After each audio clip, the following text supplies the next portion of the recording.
Why does a person earning $150,000 a year often feel just as financially stressed as they did at $75,000? At first glance, that makes absolutely no sense. But here's what's even more shocking. Someone earning $150,000 can actually end up poorer than someone earning $80,000.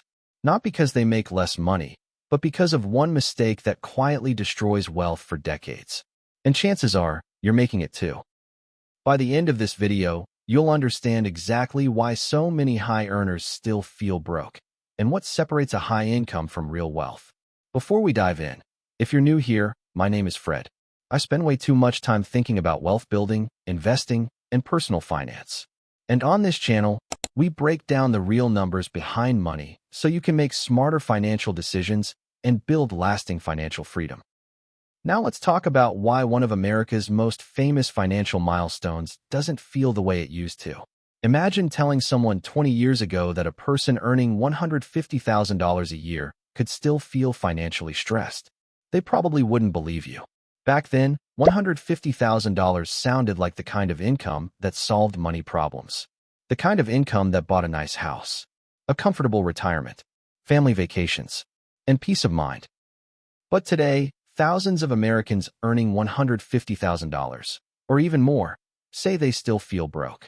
Not poor, not unable to survive, but constantly stressed, always behind, always wondering where the money went. So what happened? Did life simply become more expensive? Or is something deeper going on? Because here's the thing. The biggest reason people earning $150,000 still feel broke has very little to do with how much they make. And understanding this could completely change the way you think about money, wealth, and financial freedom. Let's get into it. For many Americans, $150,000 represents success. It's often the number people imagine when they dream about finally making it. Maybe you're earning much less right now. Maybe you're earning close to that amount. Or maybe you're already there. But most people share the same assumption. If I could just earn $150,000 a year, my financial stress would disappear. Sounds reasonable, right? After all, that's more than double what many households earn. So why do so many high earners still feel trapped? Why are some people making $150,000 living paycheck to paycheck, while others making half that amount seem financially comfortable? The answer reveals one of the biggest misconceptions in personal finance. Because income and wealth are not the same thing. And confusing the two is where many people get into trouble. Main content: the dream income problem. Look, most people don't wake up one day making $150,000. They spend years chasing that number, working longer hours, taking promotions, switching careers, building skills, making sacrifices, and eventually, they reach the income level they once believed would change everything. But something strange happens. Life doesn't feel dramatically different. The financial stress doesn't disappear. The anxiety doesn't magically go away. In many cases, it actually increases. Now you might be thinking, how is that possible?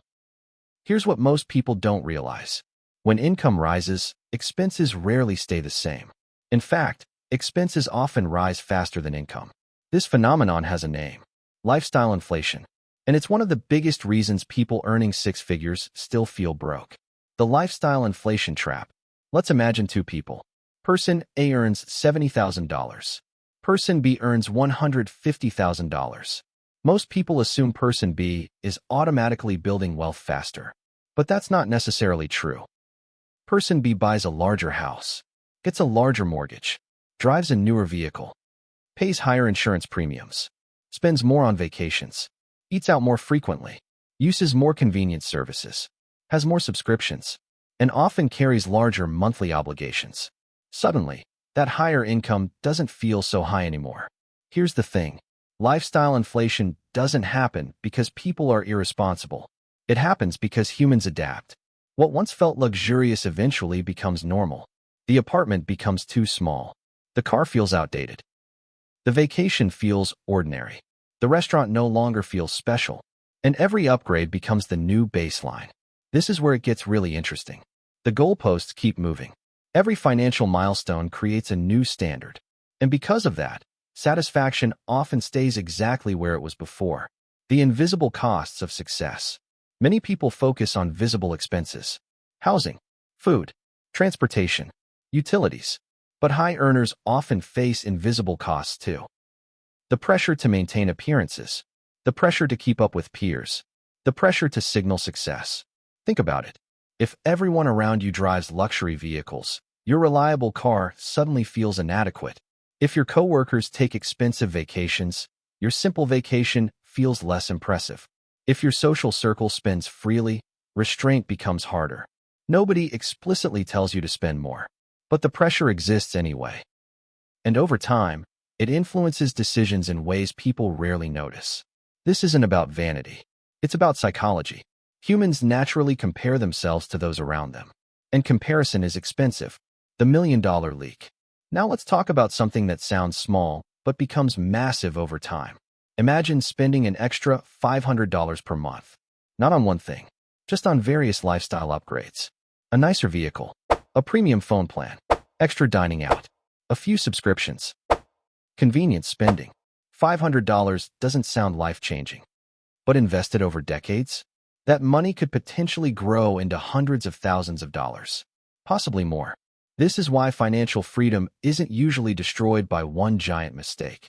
It's destroyed by dozens of small decisions repeated for years. And because those decisions feel normal, people never notice the damage. They simply wonder why they don't feel wealthier despite earning more. Income versus net worth. Here's one of the most important lessons in personal finance. Income creates options. Net worth creates freedom. Let me say that again. Income creates options. Net worth creates freedom.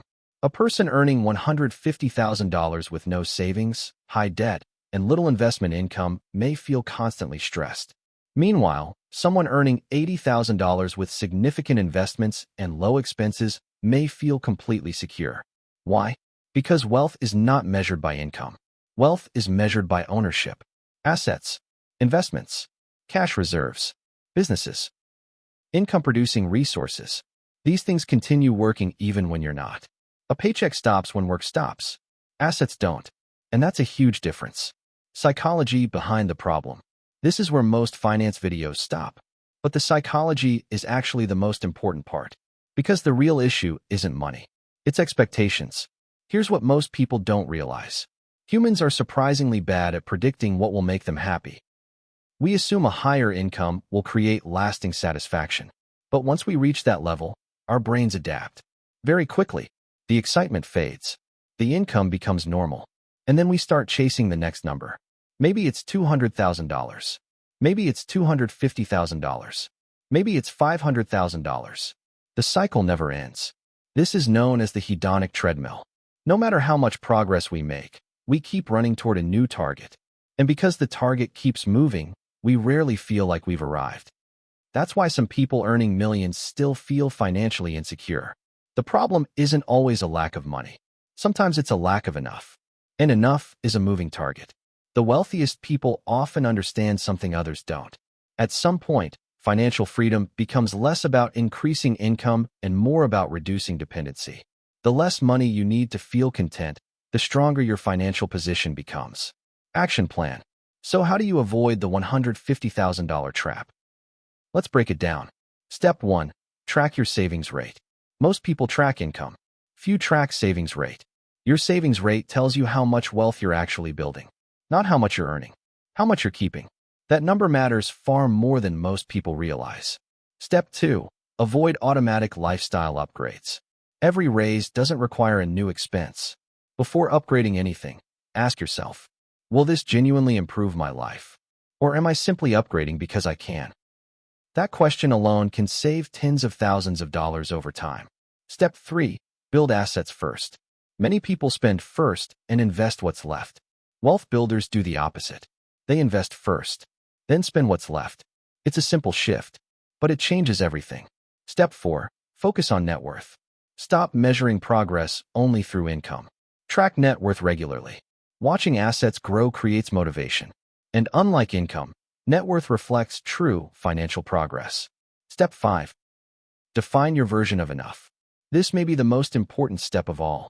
If you never define enough, you'll spend your entire life chasing more. More income, more status, more stuff, more validation, and you'll never feel satisfied. Defining enough creates freedom. Bigger picture. Look, The purpose of money isn't to impress people. The purpose of money isn't to win social comparisons. The purpose of money isn't to constantly upgrade your lifestyle. Money is a tool. And the ultimate goal of that tool is freedom. Freedom to choose. Freedom to spend time where you want. Freedom to work because you want to, not because you have to. The people who achieve financial freedom understand this. They stop chasing appearances and start building ownership. They stop focusing solely on income and start focusing on assets. They stop asking, how much can I make? And start asking, how much can I keep? That's the shift. And that shift changes everything. Motivation. If you're not earning $150,000 yet, don't be discouraged. And if you are earning $150,000 and still feel stressed, don't feel like you've failed. Because the lesson isn't that $150,000 isn't enough. The lesson is that income alone was never the answer. Real wealth is built gradually, one decision at a time, one investment at a time, one habit at a time.